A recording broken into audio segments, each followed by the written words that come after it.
ഏഴാം ക്ലാസ്സിലെ ബേസിക് സയൻസിൻ്റെ 5th ചാപ്റ്ററായ human body digestion and respiration മനുഷ്യ ശരീരം ഒരു വിസ്മയം ദഹനവും ശ്വസനവും എന്ന ചാപ്റ്ററിൻ്റെ രണ്ടാമത്തെ ഭാഗമാണ് നമ്മൾ ഇന്നിവിടെ ഡിസ്കസ് ചെയ്യുന്നത്. ആദ്യത്തെ ചാപ്റ്ററിൽ നമ്മൾ എന്തൊക്കെ പഠിച്ചായിരുന്നു? എന്താണ് ഡൈജഷൻ എന്നും ന്യൂട്രീഷൻ എന്നും ഒക്കെ എന്താണെന്ന് പഠിച്ചായിരുന്നു. ലാസ്റ്റ് പറഞ്ഞു നിർത്തിയത് ടൂത്ത് ഡേക്ക് കുറിച്ചാണ്, ദന്തക്ഷയത്തിനെ കുറിച്ചാണ് പറഞ്ഞു നിർത്തിയത്. നമ്മൾ നല്ലതുപോലെ നമ്മുടെ പല്ലിനെ സംരക്ഷിച്ചില്ലെങ്കിൽ, കെയർ ചെയ്തില്ലെങ്കിൽ പല്ല് കേടാവാൻ സാധ്യതയുണ്ട്. അതിൻ്റെ തുടർച്ചയാണ് നമുക്ക് ഇന്നത്തെ ക്ലാസ്. നമുക്കത് നോക്കാം. Let's listen to the conversation between a child and her dentist. ഒരു കുട്ടിയും ഡെന്റിസ്റ്റുമായിട്ടുള്ള ഒരു കോൺവെർസേഷനാണ്. നോക്കൂ. Doctor, my sister has dental caries, but what is the reason for this? Doctor, എൻ്റെ ചേച്ചിയുടെ ചില പല്ലുകൾ കേടുവന്നതായി കാണുന്നു. എന്താണ് ഇതിന് കാരണം? അപ്പോൾ ഡോക്ടറുടെ മറുപടി, if you don't clean the mouth properly after having food, bacteria will feed on the food particles stuck between the teeth. This will result in lactic acid production. This is what damages the teeth. എന്താണ് പറഞ്ഞത്? ആഹാരം കഴിച്ചതിന് ശേഷം വാ ശരിയായി വൃത്തിയാക്കിയില്ലെങ്കിൽ ആഹാരത്തിൻ്റെ അവശിഷ്ടങ്ങൾ പല്ലുകൾക്കിടയിൽ പറ്റിപ്പിടിച്ചിരിക്കും. ഇതിൽ ബാക്ടീരിയകൾ പോഷണം നടത്തും. തൽഫലമായിട്ട് എന്തുണ്ടാവും? ലാക്റ്റിക് ആസിഡ് ഉണ്ടാകും. ഇതാണ് പല്ലുകളെ കേടുവരുത്തുന്നത്. അപ്പോൾ പല്ലുകളെ കേടുവരുത്തുന്നത് ആരാണ്? ലാക്റ്റിക് ആസിഡാണ് പല്ലുകൾക്ക് കേട് ഉണ്ടാക്കുന്നത്. ലാക്റ്റിക് ആസിഡാണ് പല്ലുകൾക്ക് കേടുണ്ടാക്കുന്നത്. അപ്പോൾ വീണ്ടും ആ കുട്ടി ചോദിക്കുകയാണ്, lactic acid is A very weak acid, how does it cos tooth decay? Lactic acid എന്ന് പറയുന്നത് വളരെ വീര്യം കുറഞ്ഞ ഒരു ആസിഡാണല്ലോ, അതെങ്ങനെയാണ് പല്ലിനെ നശിപ്പിക്കുന്നതെന്ന് ആ കുഞ്ഞിൻ്റെ സംശയമാണ്. You know, marble pieces started to corrode when it reacted with hydrochloric acid. Likewise, enamel, which is a calcium compound, reacts with lactic acid and causes tooth decay in the long run. അപ്പോൾ calcium സംയുക്തമായ marble hydrochloric ആസിഡുമായി പ്രവർത്തിക്കുമ്പോൾ അത് ദ്രവിക്കുമെന്ന് അറിയാമല്ലോ. നമ്മൾ നേരത്തെ പഠിച്ചതിലുണ്ടായിരുന്നു marble hydrochloric ആസിഡുമായി പ്രവർത്തിച്ച് അതിന് ദ്രവീകരണം സംഭവിക്കുന്ന കാര്യം. അതുപോലെ കാൽസ്യം സംയുക്തമായ ഇനാമലും ലാക്റ്റിക് ആസിഡുമായി പ്രവർത്തിച്ച് പല്ലിനെ ദ്രവിപ്പിക്കുന്നു. ദീർഘകാലം കൊണ്ടാണ് ഈ പ്രവർത്തനം നടക്കുന്നത്. ഓക്കെ, അടുത്ത് വീണ്ടും കുട്ടി ചോദിക്കുകയാണ്, I clean my teeth thoroughly at night, but sometimes after eating sweets I skip it. Is there anything wrong in it, doctor? അപ്പോൾ പറയാണ്, ഞാൻ രാത്രിയിൽ പല്ല് നന്നായി വൃത്തിയാക്കും, എന്നാൽ ചിലപ്പോൾ മധുരപലഹാരങ്ങൾ കഴിച്ചിട്ട് വായ കഴുകാതെ കിടന്നുറങ്ങാറുണ്ട്. അതുകൊണ്ട് എന്തെങ്കിലും കുഴപ്പമുണ്ടോ ഡോക്ടർ? നിങ്ങൾ എങ്ങനെയാണ് മധുരപലഹാരങ്ങളൊക്കെ, മിഠായിയൊക്കെ കഴിച്ചിട്ട് ആരെങ്കിലും വായ കഴുകുമോ? ഇല്ല, മിഠായിയൊക്കെ കഴിച്ചിട്ട് നമ്മൾ അങ്ങ് പോവല്ലേ. അതെന്തെങ്കിലും ദോഷമുണ്ടോ എന്ന് ചോദിക്കുകയാണ്. No matter what food you eat, you should clean your mouth well, especially after consuming sweet. Otherwise, it will accelerate the bacterial action. Brush your teeth in the morning before breakfast and at night after dinner. Always clean your mouth whenever you eat something. അപ്പോൾ doctor എന്താണ് പറഞ്ഞത്? ഏത് ആഹാരം കഴിച്ചാലും വായ നന്നായി വൃത്തിയാക്കണം, പ്രത്യേകിച്ച് മധുരമുള്ള പല ആഹാര വസ്തുക്കൾ. അവ ബാക്ടീരിയകളുടെ പ്രവർത്തനത്തെ വേഗത്തിലാക്കുന്നു. രാവിലെ ഭക്ഷണത്തിന് മുമ്പും രാത്രിയിൽ ഭക്ഷണത്തിന് ശേഷവും ബ്രഷ് ഉപയോഗിച്ച് പല്ല് വൃത്തിയാക്കണം. കൂടാതെ ഓരോ തവണയും ഭക്ഷണശേഷം വായ വൃത്തിയാക്കണം. നമ്മൾ ഓരോ പ്രാവശ്യം ആഹാരം കഴിക്കുമ്പോഴത്തേക്കും വായ നല്ലപോലെ കഴുകണം. അതിപ്പോൾ സ്നാക്സ് കഴിച്ചാലും ശരി, സ്വീറ്റ്സ് കഴിച്ചാലും ശരി, എന്നാൽ തന്നെ നമുക്ക് നമ്മുടെ പല്ലുകളെ കെയർ ചെയ്യാൻ കഴിയുകയുള്ളൂ. ഓക്കെ, നമുക്ക് അടുത്തത് നോക്കാം എന്താണെന്ന്. I understood many things. I will follow these things and will definitely share it's information with friends and family.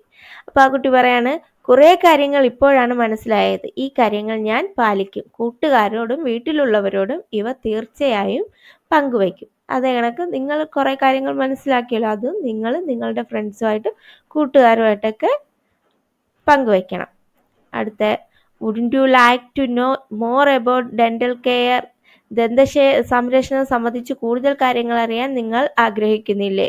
Discuss in group and prepare a questions to conduct an interview with a dentist. ഒരു group ആയിട്ട് ചർച്ച ചെയ്തിട്ട് ചോദ്യങ്ങൾ തയ്യാറാക്കാനാണ് ഒരു ദന്ത ഡോക്ടറുമായിട്ട് ഒരു അഭിമുഖം എന്നിട്ട് നടത്താൻ പറയുകയാണ്. So far V have discussed the importance of teeth in digestion. Now let's discuss the role of tongue. അപ്പോൾ ദഹന പ്രക്രിയയിൽ പല്ലിൻ്റെ പ്രാധാന്യമാണ് നാം ഇതുവരെ ചർച്ച ചെയ്തത്. ഇനി നാക്കിനുള്ള പങ്ക് എന്താണെന്ന് നമുക്ക് നോക്കാം. എന്താണ് അടുത്ത? ടങ്ക്. നാക്കിനെ കുറിച്ച് പറയുകയാണെങ്കിൽ നമുക്കറിയാം, നാക്കെന്ന് പറയുന്ന ടങ്കെന്ന് പറഞ്ഞാൽ എന്താണ്? നമുക്ക് രുചി അറിയാൻ വേണ്ടിയിട്ടാണ് നമ്മൾ ടങ്ക് ഉപയോഗിക്കുന്നതെന്ന്, ടേസ്റ്റ് മനസ്സിലാക്കാൻ വേണ്ടിയിട്ടാണ് ടങ്ക് ഉപയോഗിക്കുന്നതെന്ന് നിങ്ങൾ ചെറുതിലേ പഠിച്ചിട്ടുണ്ട് അല്ലേ? You have already learned in your previous classes that the taste buds on the tongue help us to sense taste. എന്താണ്? രുചി അറിയാൻ നാക്കിലെ സ്വാദുമുകുളങ്ങൾ നമ്മളെ സഹായിക്കുന്നുവെന്ന് മുൻ ക്ലാസ്സുകളിൽ പഠിച്ചിട്ടുണ്ട്. What are the other functions of the tongue? നാക്കിൻ്റെ മറ്റ് ധർമ്മങ്ങൾ എന്തൊക്കെയാണ്? ഹെൽപ്സ് ഇൻ സലോയിങ്, വിഴുങ്ങാൻ സഹായിക്കുന്നു. Tongue helps to move food inside the mouth so that teeth can chew it. പല്ലുകൾക്ക് ചവച്ചരയ്ക്കാൻ പാകത്തിന് ആഹാരത്തെ വായ്ക്കുള്ളിൽ ചലിപ്പിക്കുന്നു. ആരാണ്? ടങ്കാണ്. The taste buds on the tongue help us to sense taste. രുചി അറിയാൻ നാക്കിലെ സ്വാദുമുകുളങ്ങൾ നമ്മെ സഹായിക്കുന്നു. അപ്പം 2 ഇതിൽ കൊടുത്തിട്ടുള്ളൂ. മൂന്നാമത്തെ നിങ്ങളുടെ അടുത്ത് എഴുതാനാണ് പറഞ്ഞിരിക്കുന്നത്. തേർഡ് പോയിന്റ് ഏതാണ്? The taste buds on the tongue help us to sense taste. രുചി അറിയാൻ നാവിലെ സ്വാദുമുകുളങ്ങൾ നമ്മെ സഹായിക്കുന്നു. അപ്പോൾ എന്തൊക്കെയാണ് ഫങ്ഷൻസ് ഓഫ് ടങ്ക് എന്ന് പറയുന്നത്? Helps in swallowing, tongue helps to move food inside the mouth so that teeth can chew it. The taste buds on the tongue help us to sense taste.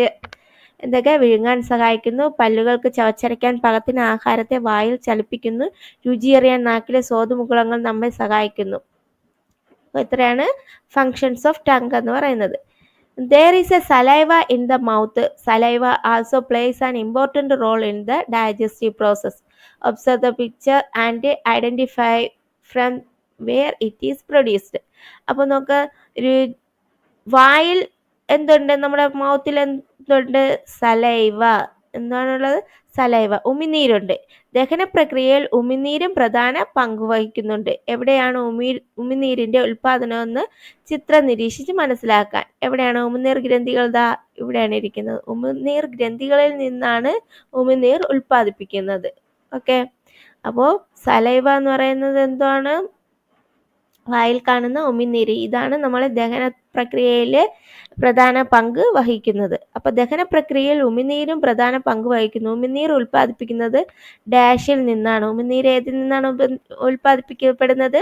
ഉമിനീർ ഗ്രന്ഥികളിൽ നിന്ന്. Saliva also plays an important role in the digestive process.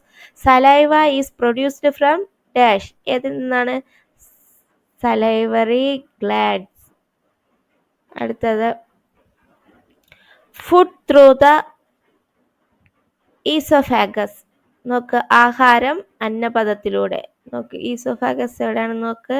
അന്നനാളം ഇവിടെയാണ് കൊടുത്തിരിക്കുന്നത്. നോക്കാം. Look at the picture and identify to which part of the digestive system does the chewed food next reach next. ഏത് ഭാഗത്തിലാണ് നമ്മളിപ്പോൾ ആഹാരം കഴിച്ചു കഴിഞ്ഞാൽ അത് നേരെ എവിടെയാണ് ചെന്നെത്തുന്നത്? അന്നനാളത്തിലാണ്, ഈസോഫാഗസിലാണ്. വായിൽ വച്ച് ചവച്ചരയ്ക്കുന്ന ആഹാരം പിന്നീട് ദഹന വ്യവസ്ഥയുടെ ഏത് ഭാഗത്താണ് എത്തിച്ചേരുന്നത്? ഈസോഫാഗസ്, അന്നനാളം. Let's go on a journey with food. നമുക്ക് ആഹാരത്തോടൊപ്പം ഒരു യാത്ര പോയാലോ. To which part of the digestive system does food first reach from the mouth? വായിൽ നിന്ന് ആഹാരം ആദ്യം എത്തുന്നത് എവിടെയാണ്? അന്നനാളത്തിലാണ്, ഈസോഫാഗസിലാണ്.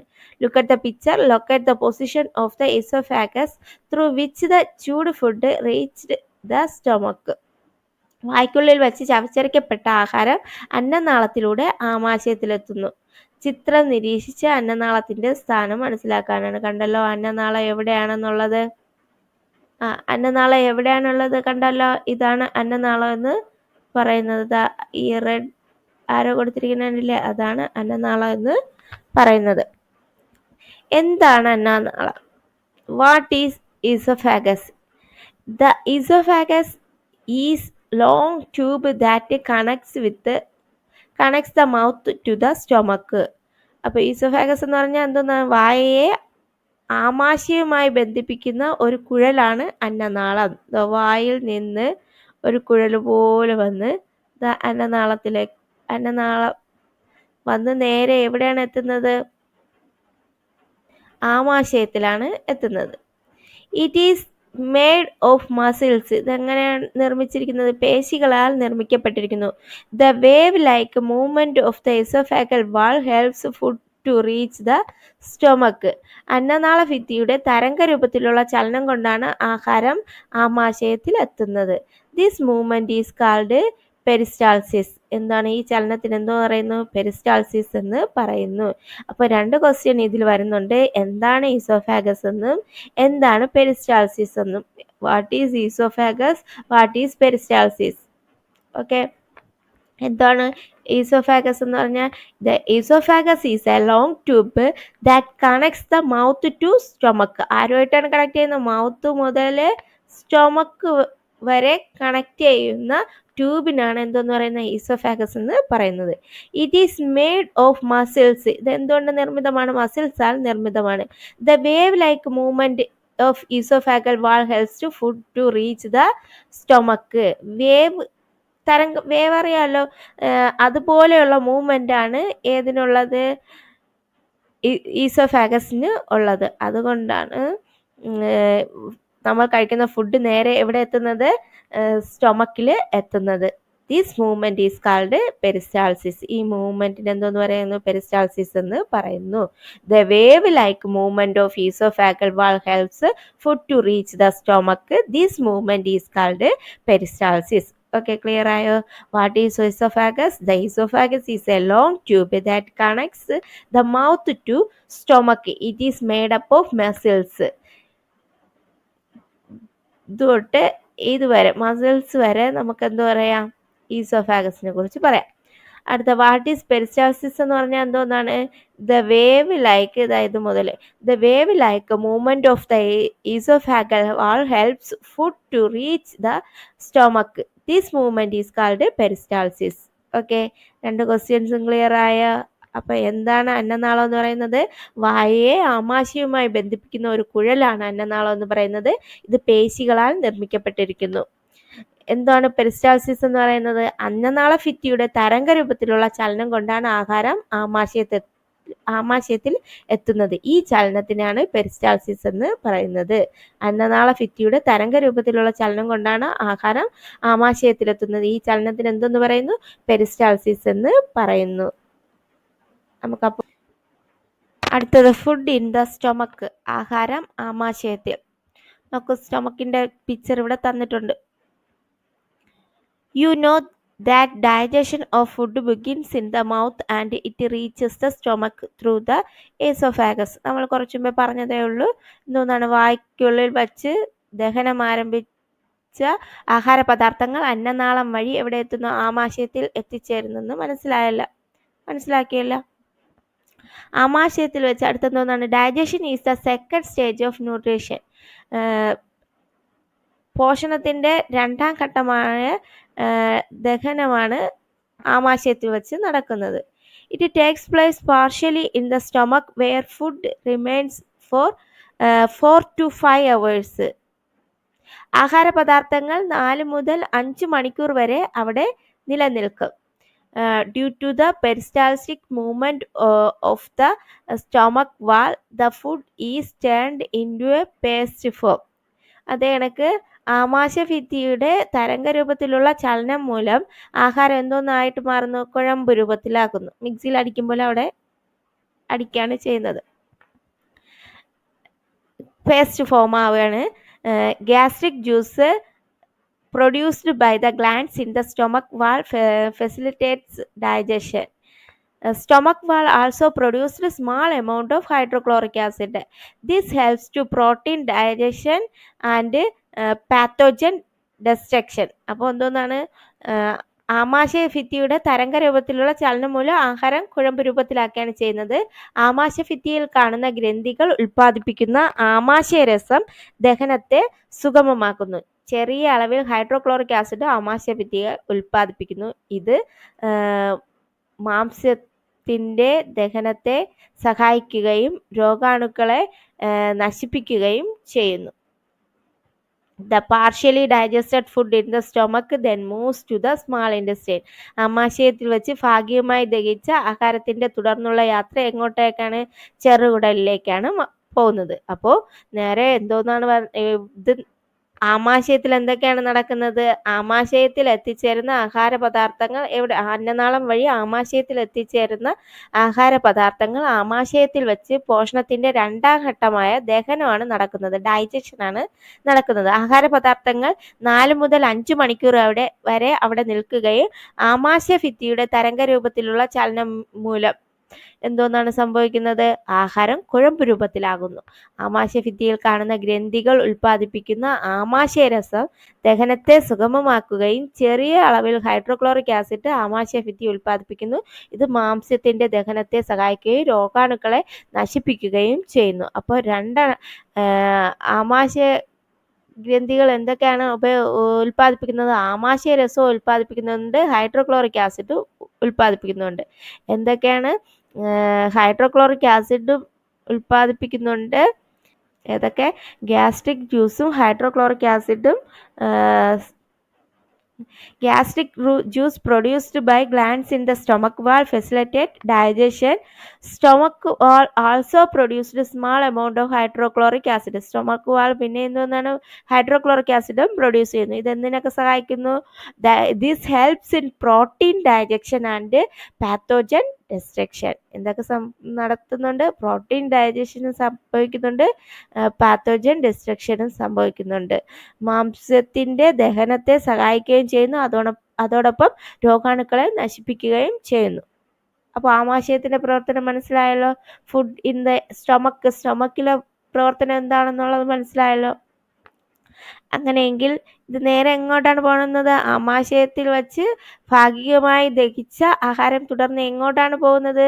ചെറുകുടലിലേക്ക്, സ്മാൾ ഇൻറ്റസ്റ്റൈനിലേക്കാണ് പോകുന്നത്. The partially digested food in the stomach then moves on the small intestine. Okay, അടുത്ത് നോക്കാം എന്താണെന്ന്. സ്മാൾ ഇൻറ്റസ്റ്റൈൻ എന്താണെന്ന്. Food in the small intestine. The small ഇൻറ്റസ്റ്റൈൻ്റെ പടം കൊടുത്തിരിക്കുന്നത് കണ്ടോ? ചെറുകുടൽ, സ്മാൾ ഇൻറ്റസ്റ്റൈൻ കണ്ടോ? ഇതാണ് സ്മാൾ ഇൻറ്റസ്റ്റൈൻ എന്ന് പറയുന്നത്. ഇത് ചെറുകുടൽ. നോക്ക്, human small intestine is 5 to 6 meters long. എത്ര നീളം ഉണ്ട് അതിന്? 5 to 6 meters ലോങ് ഉണ്ട്. ഇതെല്ലാം കൂടെ നീട്ടിപ്പറക്കി എടുത്താൽ ഏകദേശം എത്ര? 5 മുതൽ 6 മീറ്റർ വരെ നീളം ഉണ്ടാകും. ഇതെല്ലാം കൂടെ ചുരുങ്ങിയിരിക്കുന്നത് കണ്ടോ? It is here that the second stage of nutrition. ന്യൂട്രീഷന്റെ രണ്ടാമത്തെ സ്റ്റേജ് ആണ് എന്തോന്ന്? ഇത്. It is here that the second stage of nutrition or digestion is completed. Absorption of nutrient also takes place in the small intestine. അപ്പോൾ മനുഷ്യന്റെ ചെറുകുടലിന് 5 മുതൽ 6 metre വരെ നീളം ഉണ്ടെന്ന് പറഞ്ഞു. പോഷണത്തിന്റെ രണ്ടാം ഘട്ടമായ ദഹനം പൂർത്തിയാക്കുന്നതും പോഷക ഘടകങ്ങളുടെ ആകിരണം നടക്കുന്നതും ഇവിടെ വെച്ചാണ്. Bile produced by the liver and pancreatic juice produced by the pancreas and mixed with the partially digested food in the first part of the small intestine. This completes the digestion food. അതായത് ഇതിന്റെ പോഷണത്തിന്റെ രണ്ടാമത്തെ ഘട്ടമായ ദഹനം പൂർത്തിയാകുന്നതും പോഷക ഘടകങ്ങളുടെ ആഗിരണം നടക്കുന്നതും ഇവിടെ വെച്ചാണ്.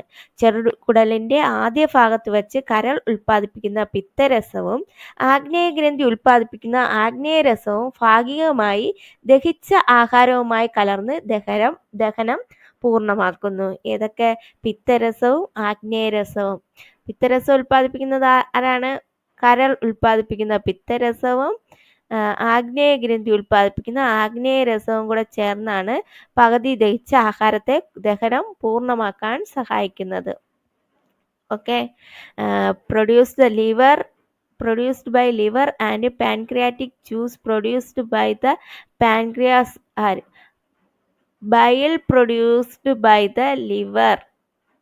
കരൾ ഉൽപ്പാദിപ്പിക്കുന്ന പിത്തരസവും പാൻക്രിയാറ്റിക് ജ്യൂസ് പാൻക്രിയാറ്റിക് ജ്യൂസ് ആരാണ് പ്രൊഡ്യൂസ് ചെയ്യുന്നത്? പാൻക്രിയസ്. ആഗ്നേയഗ്രന്ഥി ഉൽപ്പാദിപ്പിക്കുന്ന ആഗ്നേയരസവും mix with partially digested food, പകുതി ഡൈജസ്റ്റ് ആയിട്ട് വരുന്ന ആ ഫുഡിൽ കൂടെ മിക്സ് ആവുമ്പോഴത്തേക്ക് എന്തോന്നാണ് ചെയ്യുന്നത്? ദഹനം പൂർത്തിയാവുകയാണ് ചെയ്യുന്നത്. ഓക്കെ. സ്മാൾ ഇൻറ്റസ്റ്റൈൻ എത്ര വരെ നീളമുണ്ടാകുമെന്ന് പറഞ്ഞു? 5 മുതൽ 6 മീറ്റർ വരെ നീളം ഉണ്ടെന്ന് പറഞ്ഞു. പോഷണത്തിന്റെ രണ്ടാം ഘട്ടമായ ദഹനം പൂർത്തിയാക്കുന്നത് എവിടെയാണ്? സ്മാൾ ഇൻറ്റസ്റ്റൈനിൽ വെച്ചിട്ടാണ്. പോഷക ഘടകങ്ങളെ ആഗിരണം നടക്കുന്നത് ഇവിടെ വെച്ചിട്ടാണ്. ദഹനം കംപ്ലീറ്റ് ആകുന്നതും പോഷകഘടകങ്ങളുടെ ആഗിരണം നടക്കുന്നതും ഇവിടെ വെച്ചിട്ടാണ്. ഇവിടെ സ്മാൾ ഇൻറ്റസ്റ്റൈനിൽ വെച്ചിട്ടാണ്. ചെറുകുടലിന്റെ ആദ്യ ഭാഗത്ത് വച്ച് കരൾ ഉൽപ്പാദിപ്പിക്കുന്ന പിത്തരസവും ആഗ്നേയഗ്രന്ഥി ഉൽപ്പാദിപ്പിക്കുന്ന ആഗ്നേയരസവും ദഹിച്ച ആഹാരവുമായി കലർന്ന് ദഹനം പൂർത്തിയാക്കുകയാണ് ചെയ്യുന്നത്. കണ്ടോ? ആഗ്നേയഗ്രന്ഥി എവിടെയാണെന്ന്? പാൻക്രിയാസ് എവിടെയാണെന്ന് കണ്ടോ? പാൻക്രിയാസിന്റെ പിക്ചർ കണ്ടോ? ലിവറിന്റെ പിക്ചർ കണ്ടോ? പാൻക്രിയാസും ലിവറും സ്മാൾ ഇൻറ്റസ്റ്റൈനും ഒക്കെ കൊടുത്തിരിക്കുന്നത് കണ്ടോ? എങ്ങനെയാണെന്ന് മനസ്സിലായ ദഹനം നടക്കുന്നത്? അപ്പോൾ നമുക്ക് അടുത്ത പോർഷനിലോട്ട് നോക്കാം.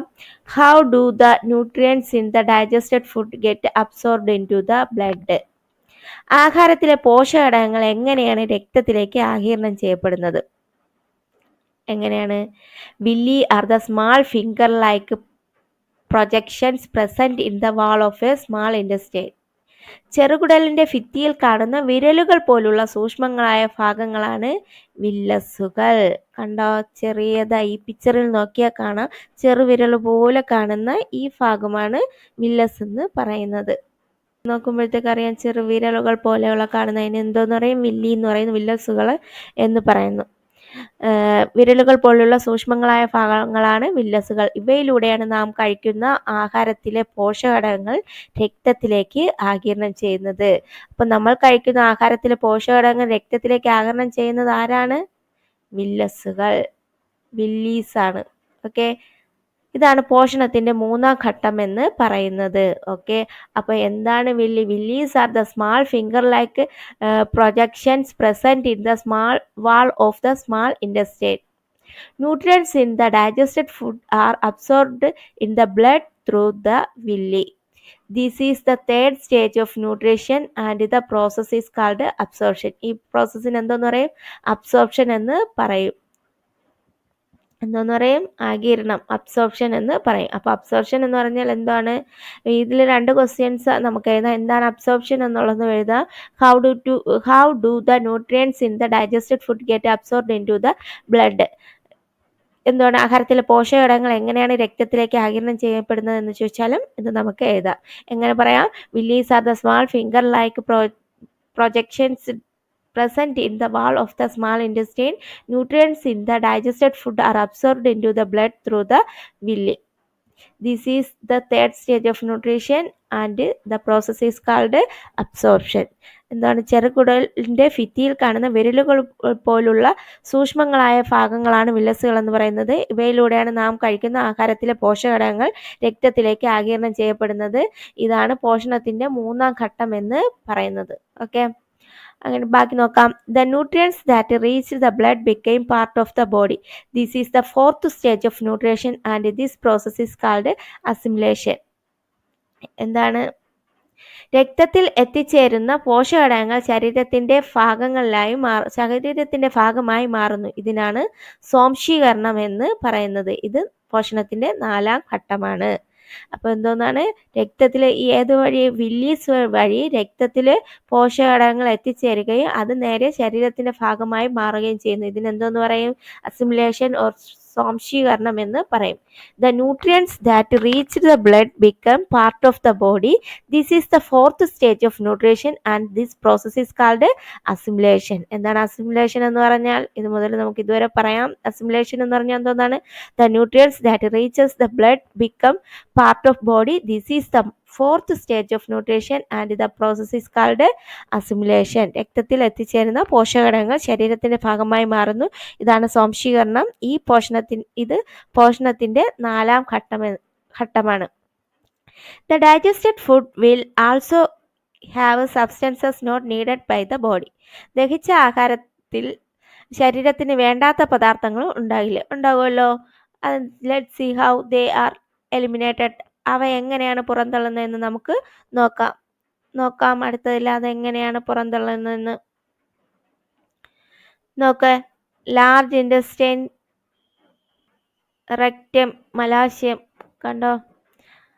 അപ്പോൾ after the absorption of nutrients, the residues in the digested food move to the large intestine. എന്താണ് സംഭവിക്കുന്നത്? ദഹിച്ച ആഹാര പദാർത്ഥത്തിൽ നിന്ന് പോഷകഘടകങ്ങളുടെ ആഗിരണത്തിന് ശേഷമുള്ള അവശിഷ്ടങ്ങൾ നേരെ എങ്ങോട്ട് പോകുന്നു? വൻകുടലിലേക്ക് പോകുന്നു, ലാർജ് ഇൻറ്റസ്റ്റൈനിലേക്ക് പോകുന്നു.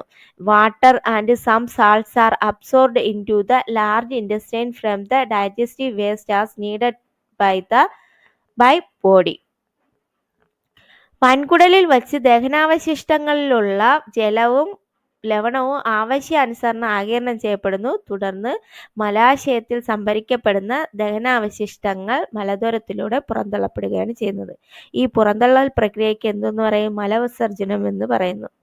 ഇത് പോഷണത്തിന്റെ 5ാം ഘട്ടമാണ്. അപ്പോൾ later the digestive waste stored in the rectum is egested through the anus. This is the 5th stage of nutrition and this process of digestion waste removal from our body is called injection. Okay, ഇതിനെന്ത് പറയും?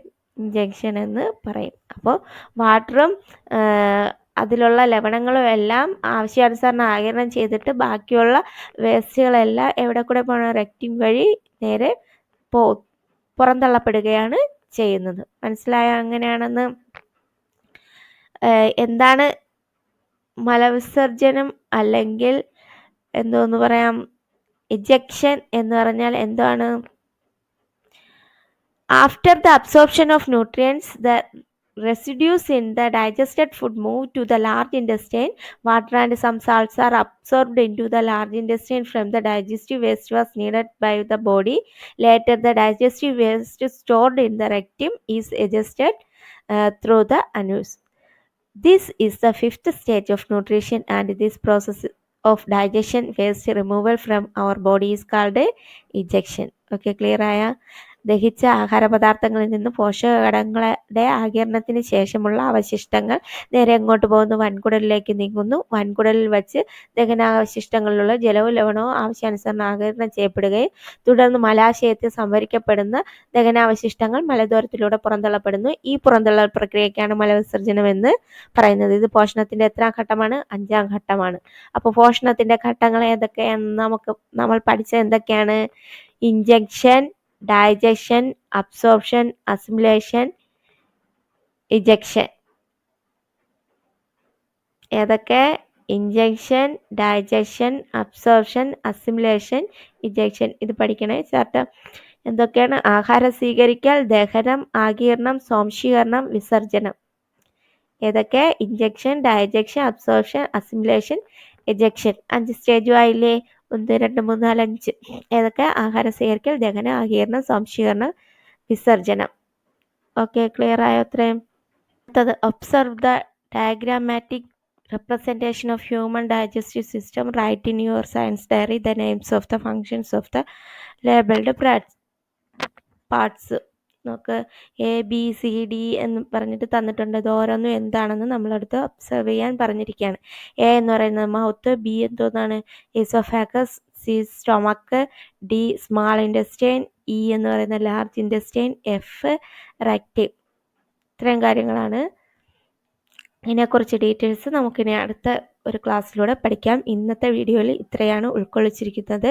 നിങ്ങൾക്ക് എൻ്റെ video പ്രയോജനപ്രദമാണെങ്കിൽ അത് like ചെയ്യുക, share ചെയ്യുക, subscribe ചെയ്യുക. മറ്റൊരു വീഡിയോയിലൂടെ നമുക്ക് വീണ്ടും കാണാം. Okay, thank you.